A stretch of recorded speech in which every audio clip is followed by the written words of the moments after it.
வழமை போல் இட்லி தோசை இது ரெண்டுமே ட்ரை பண்ணாமல் காலையில் டிஃப்ரெண்ட்டான ஒரு ரெசிபி வீட்டில் இருக்கிறவங்களுக்கு இதை செஞ்சு கொடுத்து பாருங்கள், உங்களை பாராட்டுவாங்க. வாங்க இதை எப்படி செய்கிறதுன்னு பார்க்கலாம். இட்லி மாவு வந்து நீங்கள் ஆல்ரெடி அரைச்சி வச்சது இருந்தால் அதையும் இந்த ரெசிபிக்கு நீங்கள் யூஸ் பண்ணலாம். நான் இன்றைக்கி வந்து கொஞ்சம் டிஃப்ரெண்ட்டாக ராகி வச்சு தான் உங்களுக்கு இதை ட்ரை பண்ணி காட்ட போகிறேன். ஹெல்த்தியாகவும் இருக்கும். எப்படி செய்கிறதுன்னு பார்க்கலாம். இந்த பட்டருக்கு வந்து ஒரு கப் ராகி எடுத்திருக்கேன், குறைக்கணுன்னு சொல்லுவோம். அதோட ஒரு கப் வெள்ளை உளுந்து எடுத்திருக்கேன். அதே கப்பால் ஒரு கப் புழுங்கல் அரிசி, ஒரு கப் பச்சை அரிசி, இதெல்லாம் சேர்த்து நல்லா ஒரு 7-8 தரம் நல்லா கழுவி எடுத்துக்கோங்க.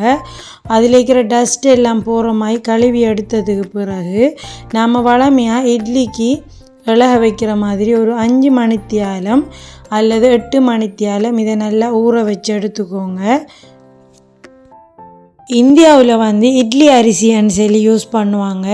அது நம்ம நாட்டில் கிடைக்கிறது கொஞ்சம் கஷ்டம். அதால் நாம் பச்சை அரிசியாலேயே நாம் இட்லி ட்ரை பண்ணி பார்க்கலாம்.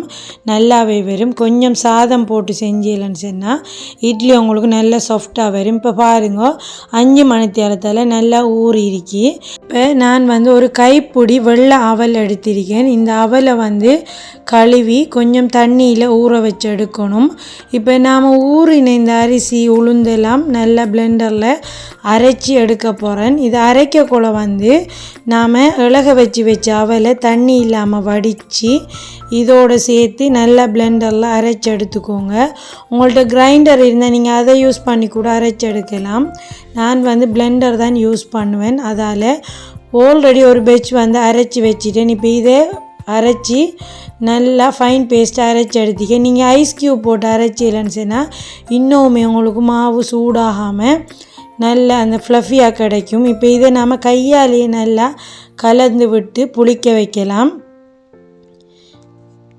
ஓவர் நைட் புளிக்க வச்சிலன்னு சொன்னால் நல்லா புளிச்சு வரும். இப்போ நாம் இதை ஒரு பாத்திரத்துக்கு மாற்றலாம். நமக்கு தேவையான அளவு எடுத்து அதில் வந்து நான் கேரட் எடுத்திருக்கேன், அதை துருவி எடுத்திருக்கேன். தக்காளி ஒரு மீடியம் சைஸ் தக்காளி சின்ன சின்ன கட் பண்ணியிருக்கேன். அதோட ஒரு மீடியம் சைஸ் வெங்காயம் அதையும் சின்ன சின்ன கட் பண்ணி, ஒரு பச்சை மிளகாய் அதையும் சின்னதாக பொடியாக நறுக்கி எடுத்திருக்கேன். அதோட கறிவேப்பிலை சேர்த்திருக்கேன். இப்போ இதுக்கு தேவையான அளவு உப்பு சேர்த்துக்கோங்க. அதோட 1 டேபிள் ஸ்பூன் தனித்தூள் சேர்த்திருக்கேன். அதோட நச்சீரகம் ஒரு 1/2 டீஸ்பூன் சேர்த்து பேக்கிங் சோடா சேர்த்துக்கோங்க. அப்போ தான் வந்து உங்களுக்கு ஃப்ளஃபியாக கிடைக்கும். சேர்த்து இதெல்லாம் வந்து நல்ல ஈவனாக மிக்ஸ் ஆகிற மாதிரி கலந்து விட்டுக்கோங்க. இப்போ ஒரு நான்ஸ்டிக் பேன் இல்லாட்டி நீங்கள் எந்த தாய்ச்சியில் செய்ய போகிறீங்களோ அதை அடுப்பில் வச்சு கொஞ்சமாக எண்ணெய் சேர்த்துக்கோங்க. சேர்த்து நாம் வந்து இப்போ ஒரு கரண்டி குழிக்கரண்டியால் 2 கரண்டி எடுத்திருக்கேன் மாவு எடுத்து சேர்த்து இதை வந்து நல்லா வேக விடணும். மூடி போட்டு வேக விட்டுக்கோங்க. இப்போ உங்களுக்கு திறந்து பார்த்தா வழங்கும் நல்லா வெந்திருக்கி. இப்போ இதெல்லாம் நல்லா வெந்ததுக்கு பிறகு நாம் திருப்பி போடலாம். திருப்பி போட்டு மற்ற பக்கம் அதே வந்து கலர் சேஞ்ச் ஆகிற மாதிரி நல்லா வேக வைக்கணும். ஒரு 15 நிமிஷத்துக்கு வந்து இதை 2 பக்கம் திருப்பி போட்டு நல்லா வேக வச்சிடுங்க. 2 பக்கமுமே வந்து உங்களுக்கு அழகான ஒரு கலர் கிடைக்கும். அதாலே வந்து வீட்டில் இருக்கிறவைய ரொம்பவுமே விரும்பி இன்னும் கேட்டு வாங்கி சாப்பிடுவாங்க. இதில் நாம் வெஜிடபிள் சேர்த்திருக்கோம், ராகி சேர்த்திருக்கோம். இதெல்லாம் வந்து வெயிட் லாஸ் பண்ணுறவியலுக்கு வந்து ரொம்பவுமே ஹெல்த்தியாக இருக்கும். அவியலுமே வந்து காலையில் எண்ணெயை கொஞ்சமாக போட்டு இதை செஞ்சு சாப்பிடலாம். ரொம்பவுமே ஹெல்த்தியாக இருக்கும். இதோடு சாப்பிட்றதுக்கு வந்து நான் கொஞ்சம் டிஃப்ரெண்ட்டாக ஒரு சட்னி ரெடி பண்ணியிருந்தேன்.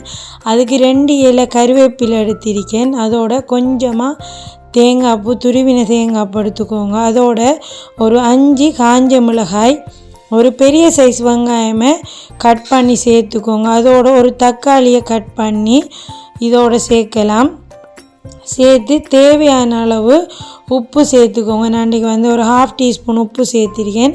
இது எல்லாத்தையும் வந்து நல்லா பிளெண்டரில் ஒரு ஃபைன் பேஸ்ட்டாக அரைச்சி எடுத்துலன்னு சொன்னால் இதை மாதிரி ஒரு டிக்கான பேஸ்ட்டாக வரும். உங்களுக்கு தண்ணி தேவைன்னு சொன்னால் தாளிப்பு சேர்த்து கூட இதை யூஸ் பண்ணலாம்.